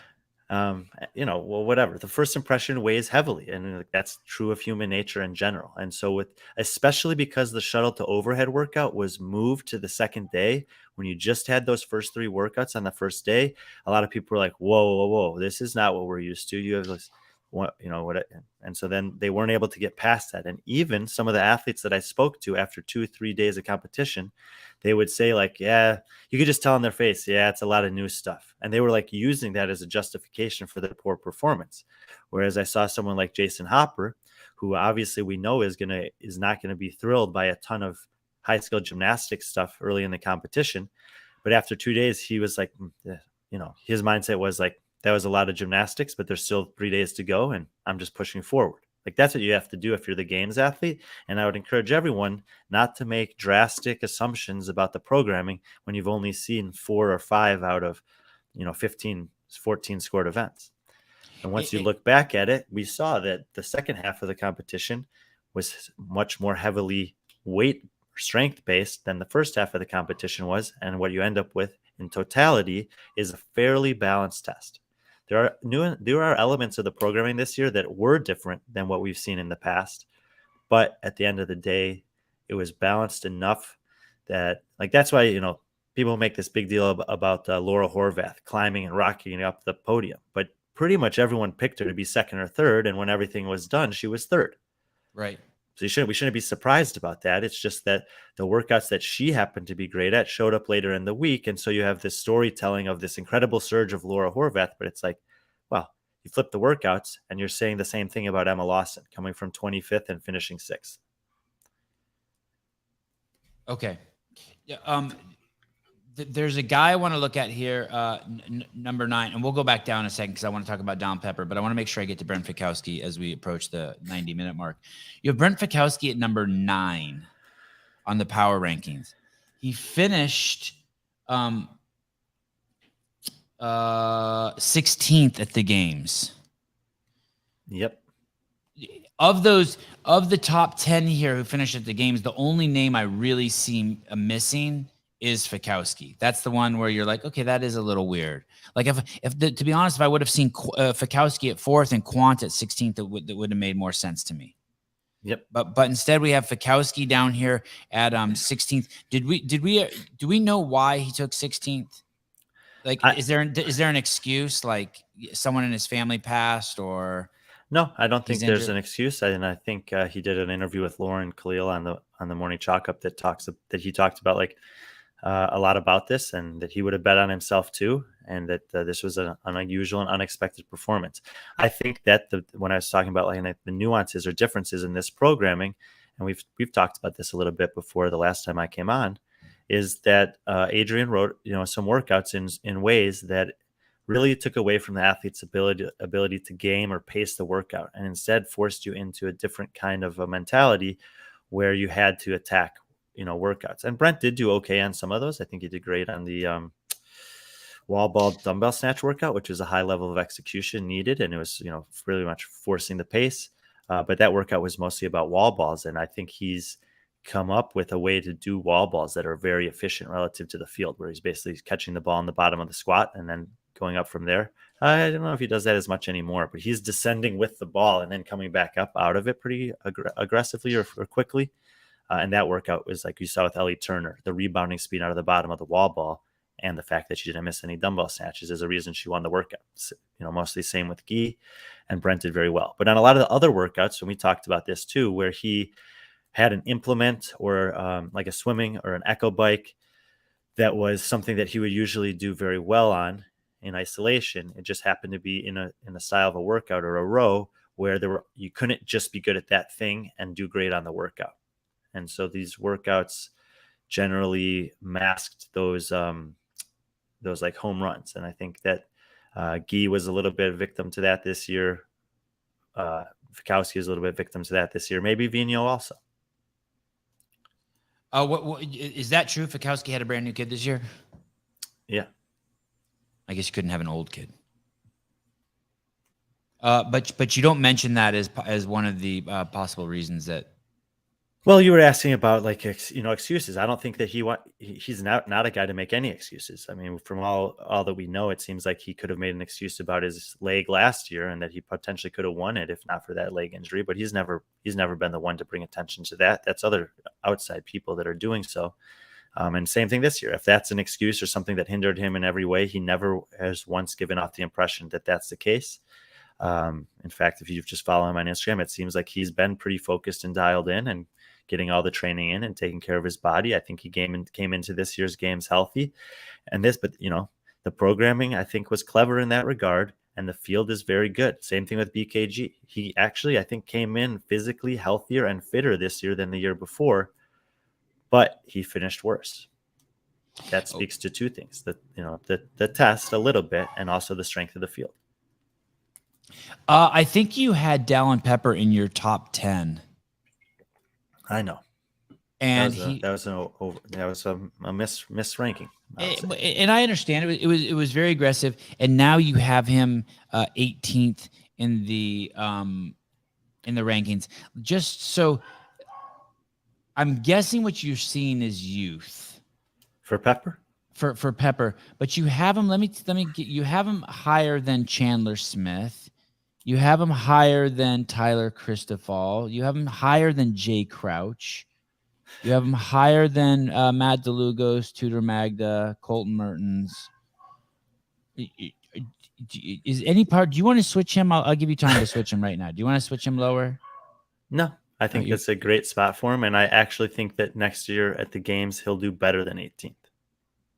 You have him higher than James Sprague.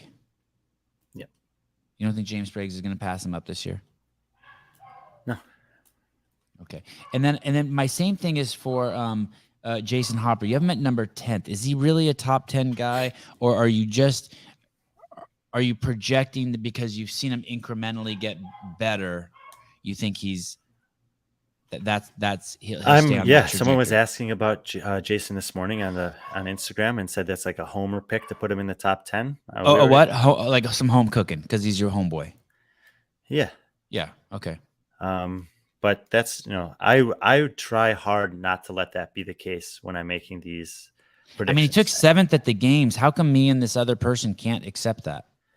I mean, that's fucking good. He took 7th at the games, and he still has behind Pat Vellner. I mean, he's in good company. He's having a threesome with Vellner and Lazar Jukic.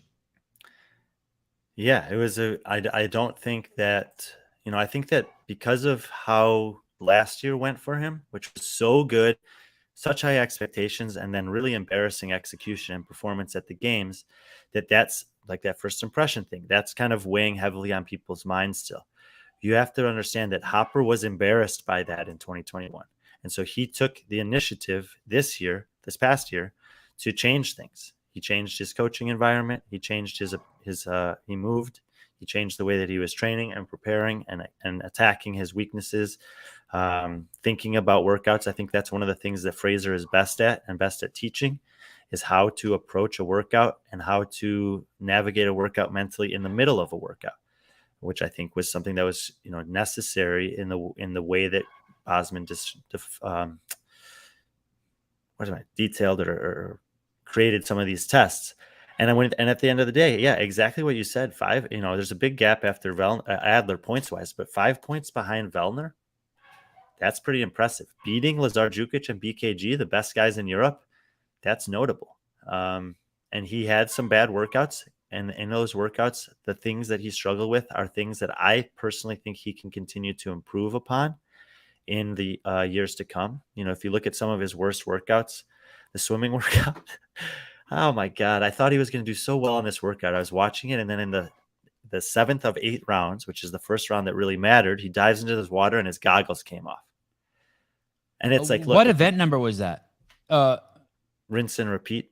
Oh, okay. He ended up taking 22nd. And now this is a workout where people basically identified that workout was won or lost on the ski erg, is what a lot of people think.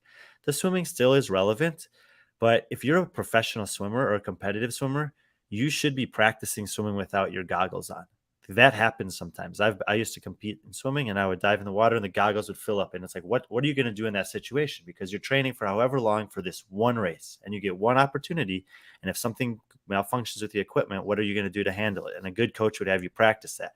In CrossFit, you might do 1 or 2 swimming events the whole year, and that's if you're good enough to qualify for the games. Otherwise, you might do none ever. You could go through an entire career as a CrossFitter and never swim. Right. So to prepare for the nuance of your goggles coming off at the most important round in this workout, like that, I'm not blaming him for saying that, or for not being prepared for that. Anyway, that was one of his bad finishes. If you look at another one of his bad finishes, it was up and over. This is a workout that for him was probably limited by the ring muscle up. It was right after the capital workout that he did well on. It's hard to say how much of an effect that had on people. And then the elevated Elizabeth. Those were his 3 really, I would say, bad workouts this year. So, high volume upper body pulling is something that he's going to only improve on. I don't think that the elevated Elizabeth, it was something that he was prepared for, as with a lot of the people were not prepared for that. And it's, that gymnastics was obviously more difficult for him than most of the field. And then the swimming mishap. Outside of that, pretty good. I'm not even worried about the skills medley. I know he did bad in that, but I kind of, I'm not criticizing anyone for doing poorly in that workout. That was the outlier. That was the one that introduced all the new stuff, right? That was the one with the crossover. Yeah, and it could just come down to a 1 missed single under and you're out, like a Spencer Panchik or a Tia Claire Toomey, and I Tudor Magda, and I'm not even sure of all the people who missed a single under and therefore finished in the bottom half of that workout. I'm sure there were others.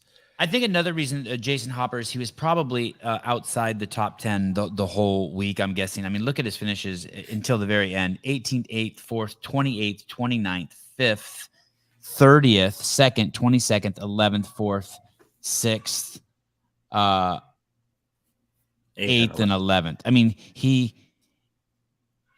really just stayed in the game. Yeah, and that's the difference between him this year and him last year. Is that he was one of these guys that I noticed that no matter how good or bad something went, he just moved on to the next one. And I think that that's a product of putting himself in an environment with Fraser for the entire year and that crew that's saying, like, it's a long test, it's a long weekend, there's a lot of events, some things are going to go well, some things are not going to go well, and how you manage that is just as important as how you do on the test. He did that really well, so I think that you talked about it earlier with the maturity. He's taken the next step up. Late to the show. Can't answer that yet. Michael C. I can answer it for you. Yes, he's gonna win again. Well, we'll see. We'll go to Rogue. He'll be my pick to win at Rogue, and assuming he competes there. But if Roman beats him at Rogue, or Ricky beats him at Rogue, or Pat beats him at Rogue, then that opens up a whole different conversation going into next season. If he wins at Rogue, then I think he's the hands down favorite. Yes. I think Roman's career peaked this year. How old is Roman? 27 or 8? Yeah, I think so. Justin Medeiros, 23, still getting better. Roman Krinikov, 27. The only wild card now in Justin Medeiros' career. Is he still getting better, Medeiros? Yeah. Oh, okay. The only wild card in Justin Medeiros' station wagon, whatever his box is, if he is training with his girlfriend, there is a lot of potential for disaster. A lot, people, a fucking lot. Maybe, but we've seen, like we talked about earlier, we've seen people thrive in that environment. Sure, I know. I'm just saying it's potential. Sure, I'm just saying potential for, like. I mean, I would have, like, if you told me in 2015 that Tia Claire Toomey was going to come on the scene and that her boyfriend would become her husband, was also her coach, and she was going to win six times in a row in that scenario, I would have said, I'll believe it when I see it. Right. It's like this. If Justin Medeiros took up whittling, whittling's like you have a knife and you do like wood shavings, I'd say, hey, that might be really good for him and help his mindset, but there's a chance he's gonna fucking cut his hand off. It's just like I don't know. I don't know what's going to. I will say relationships can require a lot of emotional energy. Definitely true. And if it's a new relationship and it goes badly, and the fallout from that is something that I might even be more concerned about. But in the meantime, shut your pie hole, Joyner. You shut your pie hole. Okay, sorry. Go ahead and have an outburst. But I'm not gonna, we can't factor in the what ifs about his relationship. What we know is that he's been incredibly consistent. He's been the best performer. He doesn't make mistakes. He's got a great coach. They've proven to be the best over the last 18 months. And yet I do think Roman is a big threat.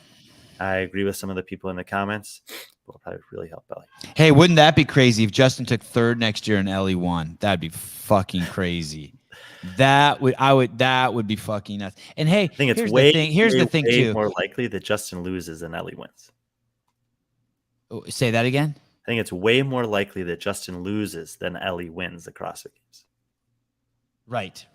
But also, I'm just saying the obvious people. Like relationships with coaches can go sideways too. So don't anyone get all fucking twisted. It's just Sevan is so pissy since Hiller left town. You think I'm going through like heartbreak? Don't forget Hunter was here too. It was an intense. It was a three-way. This is, and then there's people who just say crazy shit like Michael Birchfield. Quant can beat Justin too. Like, I mean, this guy like worked out once at the same gym as Quant, right? I mean, what? It's just like based on what are you saying that he's competed against him in a field of 5 and he was unable to beat him? Oh, did he beat him that year? He did beat him that year. Oh, that's what he's going on. He's going on the 2020 season. He did beat him that year. Quant was second. Yeah, Justin was third. So that's it. Yeah, Quant can beat him. Shit. Birchfield's right. Okay, fine, Michael. I bow down to you. I mean, he was. There's so many. He was 200. He was 209 points behind him this year, though. So I would probably consider that more relevant. There's 3 Birchfields. Okay, I'm sure there's a lot more than that. Sevan, please keep using the new setup. So much better than the previous one. This is just the one on my laptop. I'm just. He just likes the close up of you better than the far away. Oh, he likes your face. I'm not going to sell shirts with this shot. I'm only going to sell shirts with this shot. Did you ever get any more shirts, Brian? What do you mean? I need to get you a sweatshirt. You live in Chicago. There's a CEO sweatshirt that's dope. I really actually like that purple color there.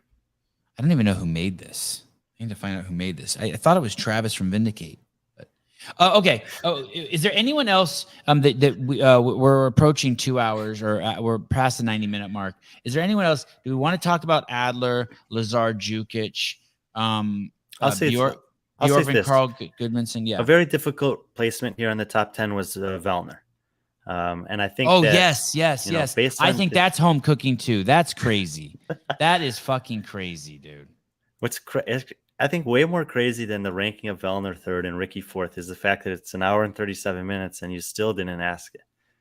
Yeah, it's on my notes. I apologize. It's on my notes. This is crazy. It's so this was saving tough the best for last because it was pretty obvious watching this year's CrossFit Games that there were 3 guys ahead of the field. And when you look at the points there and you see Quant nearly 100 points behind Ricky, that's, and don't forget that Ricky struggled on that last workout. He only made 37 points and Quant made 84. So that they were 100 points clear of the field for like the back half of the competition, these 3 guys. And so I think that anyone who wants to say, no, these are the top 3 guys going into next year, I wouldn't have an issue with that. I still think Pat has the potential to podium at any competition that he goes to. I think that his body of work has proven that. And I think that we'll see him. My feeling is that Pat's going to make one more run at the podium next year, and then that'll probably be it for him in terms of podium runs. And certainly I could be wrong about it, and maybe and maybe I'm wrong about Fikowski too. Maybe this was like I said earlier, the beginning of the end, and these 6th and 16th are just a reflection of worse and worse finishes to come. But I don't think so. I think they're both going to bounce back from that this year. and maybe I think I'm not sure if what off-season competitions they'll do, but if they show up to any, I think they'll be in the mix for at the worst a top 5 in those competitions. He's 300 points behind Justin Medeiros. I'm not comparing him to Medeiros. He's 60 points behind Adler. He took 6th at the games, 300 points out of first place, and you have placed him as the 3rd best guy, fittest man on the planet right now. And probably it's Adler who should be taking more of an exception to that than Ricky, because Jeff's beaten him at the Atlas games and then also at the games. And it's, a huge component of, at this level is execution. And I think Pat had a really bad season in terms of execution at both the semifinal and the games level. Oh, but he dominated Wadapalooza, right? He did win Wadapalooza. Yes. Yeah. I don't know. Dominated, maybe. Yeah. And Adler was there, right? Did Adler do Wadapalooza? I don't think so, because I think he did Dubai. And Ricky went, but he pooped his pants and had to pull out. Yeah. So, I mean, Adler being 5th on this list is like, I know he was 5th at the games and he beat Vellner, and I have Vellner ahead of him here. But Adler's performances at Rogue last year, Dubai, semifinals, and the games, the totality of that work is why he's in the top 5 on this leaderboard. I don't think anyone's taking any exception to that. And I've said it before, and I would say it again. Like, the progression of fitness that Jeff Adler has displayed, to me, is the epitome of what this sport is about. He is the guy that laid the foundation and then continued to build upon it. And you can't really mention this without the trust that he's had in his coach, Carolyn Lambre, and that they've continually gotten better since they started pursuing this in 2015 or 16. And it's reflected in just literally every competition that he goes to. And so that's another successful example of two people that are boning that do well at the CrossFit Games as a team, as a duo, instead of it causing chaos. They've clearly stated that their goal is to win the games. They're on the upward trajectory and are continuing to improve. The next step would be obviously to podium and then to win. And I don't know if that will happen or not. I think it's unlikely, but he's a guy that's literally, every single competition that he's ever gone to has met or exceeded my expectations at. And I've told them this privately, but I'm like exceedingly impressed with the way that they've gone about building this athlete and this career. You need to know how old these people are. Look at. I mean, it's a fucking cast of senior citizens. No, it's Roman not. Krennikov, 27. Ricky Garrard, 28. Samuel Quant, 26. Jeffrey Adler, 41. Oh, no, 28. Pat Vellner, 32. And you don't get a young kid in here until you get to Jason Hopper. Medeiros, same age as Hopper, I think. Right. And that's but why the point is, all these guys. Carl Goodmanson, 64. Nope. 29. Lazar Jukic is also so a majority of those guys are between 26 and 28, which is like, that's kind of I think the peak of performance in this sport. We've seen that people can push beyond that, and we have kind of a little bit of a balance there, where we have the BKGs and Vellners that are a little older, and the Gees, Jason Hoppers, and Medeiros that are a little younger. Age is, and when I'm doing a power rankings like this, projecting forward for the next season, age is definitely something that I'm factoring in, but it's not the only thing. I would also like to say, oh, wow. You have Guy at 12. Hey, you think, wow. I was going to say, you think Guy only slips down? You think Guy's only going to slip down this list? You know what else is crazy? I know that we're not talking about the women, but just to once again put it in perspective, people, Guy is 22. Haley Adams is 21. It's nuts.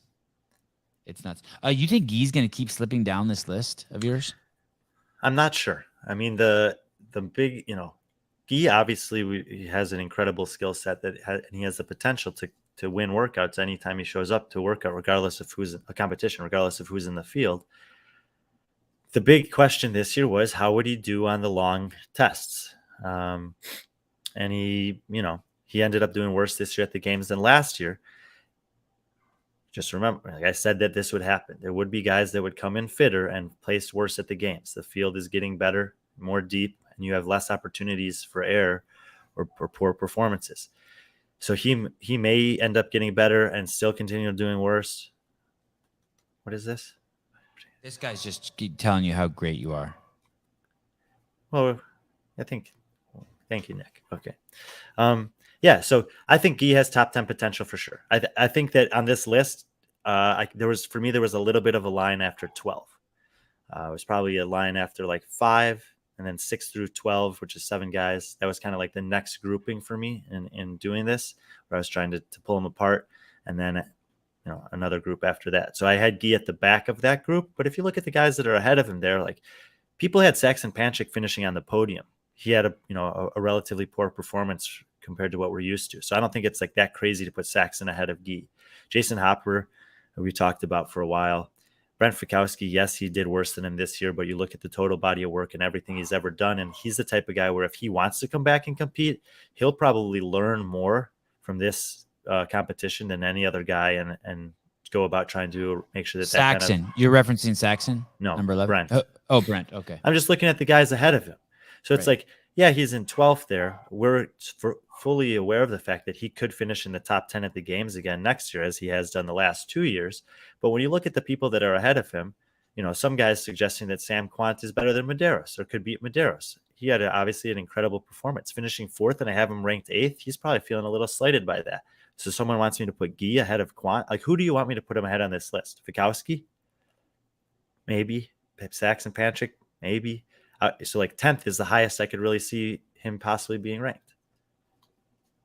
Sorry, it's a great list. It's a great list. Fuck, this dog's losing his shit. And it's tough.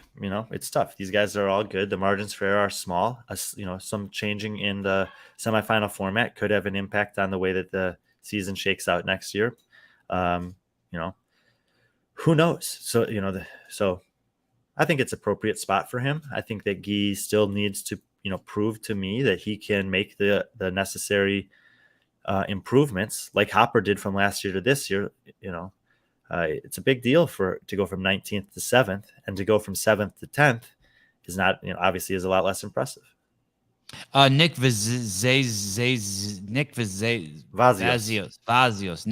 the Greek Vazios. Really enjoy the podcast, particularly any discussions that Brian is involved. You mean like the parts where I was just talking to myself? You didn't like those parts? What the fuck are you talking about? Keep doing what you do. Okay.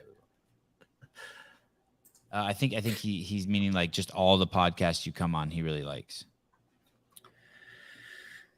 Great list. I think it's a fantastic list. I think what you did was really, really difficult, fun. I think it invigorates the sport, and I think to be honest, I think everyone is placed pretty damn well. I didn't see anything that I actually thought was crazy. So I mean, there's some things in there that, like I said, I think I could certainly see an argument for guys being moved up or down. But yeah, it's really difficult to do, and obviously everyone who looks at this is going to have some kind of a bias based on where they're from, who they've seen, had exposure to, trained with, who they like, whatever. I try my best to be non-partial and just look at their potential.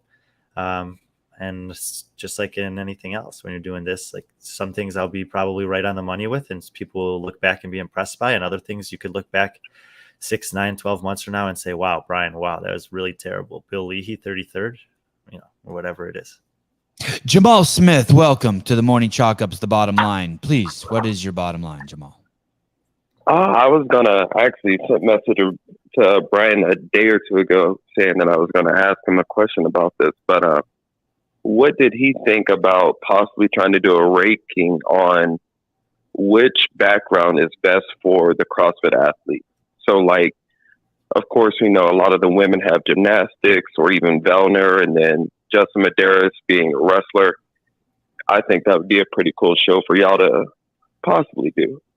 Hey, we don't need your suggestions. Brian, have you ever thought about looking into the backgrounds of CrossFit and see which which background sports transfer best to CrossFitters?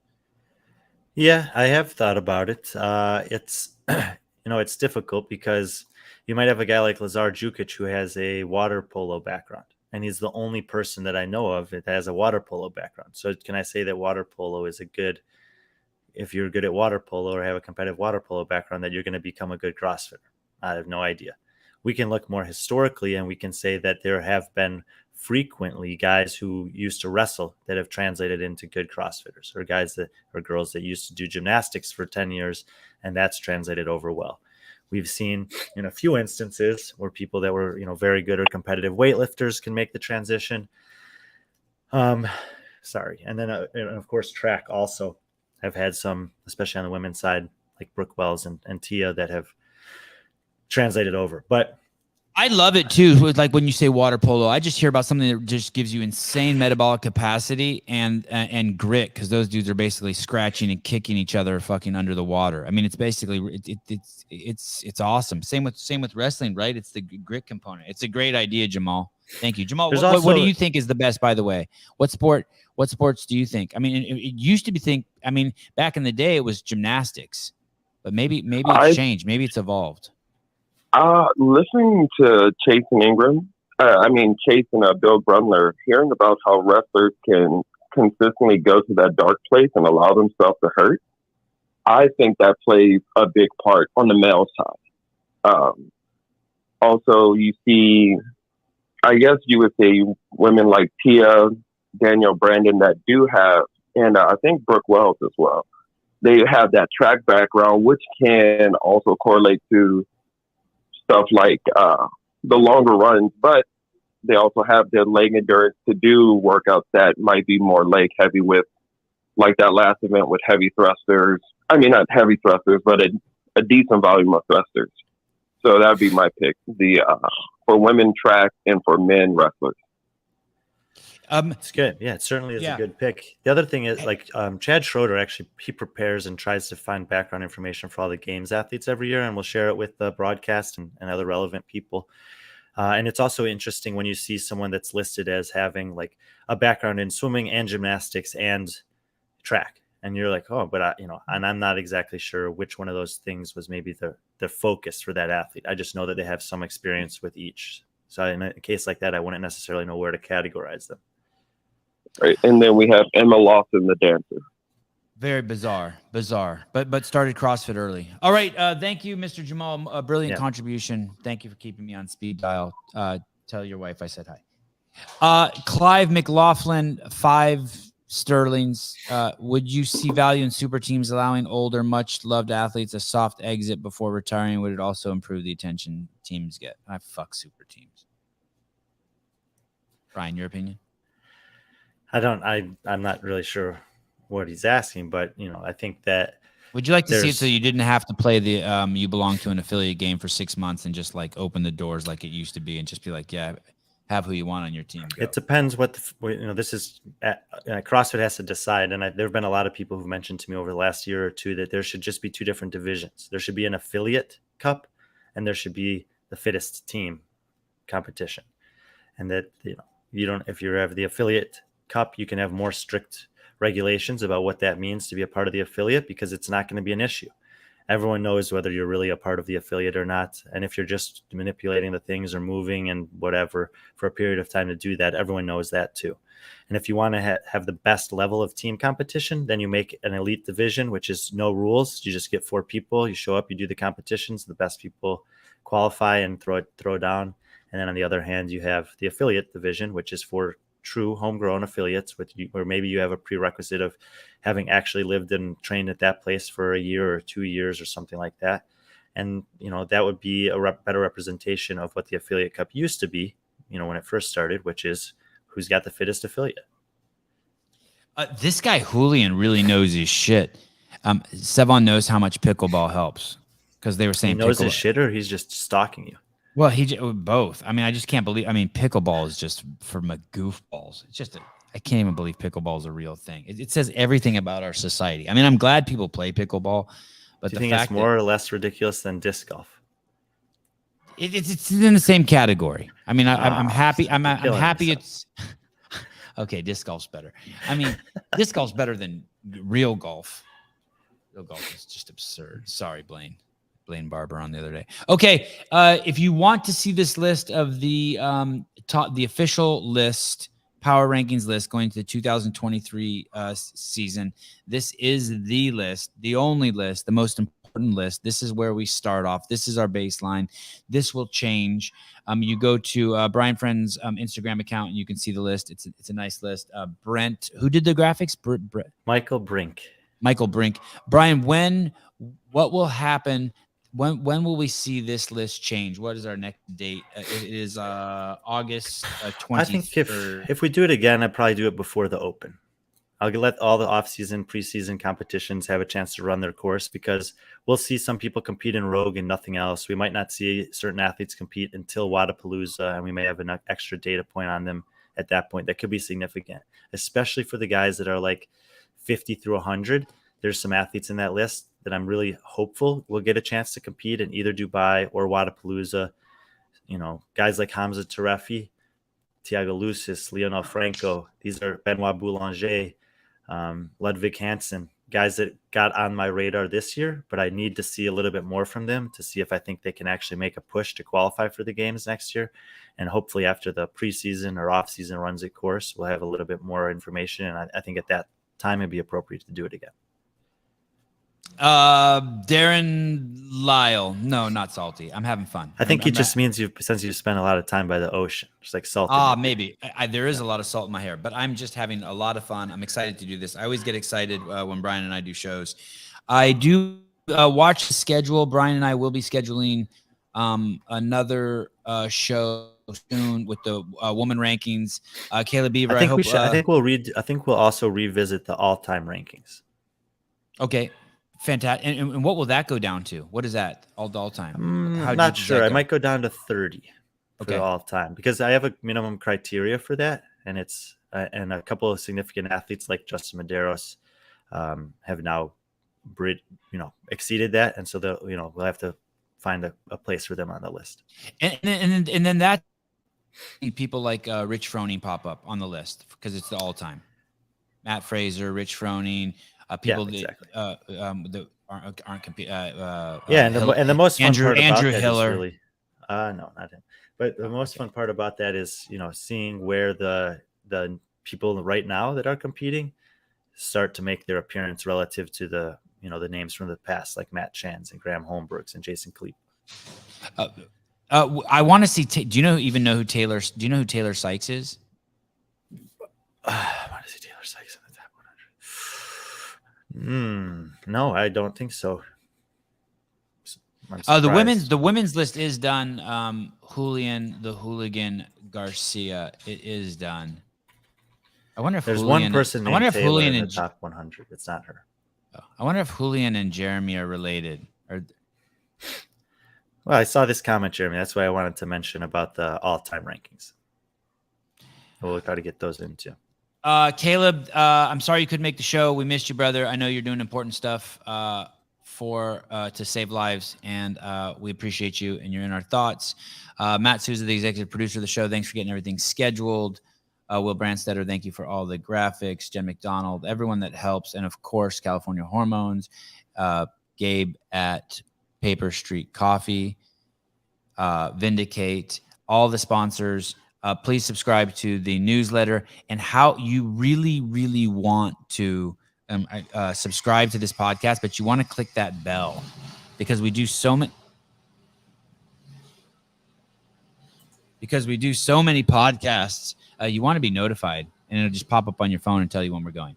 And do you want anything you want to say, Mr. Friend?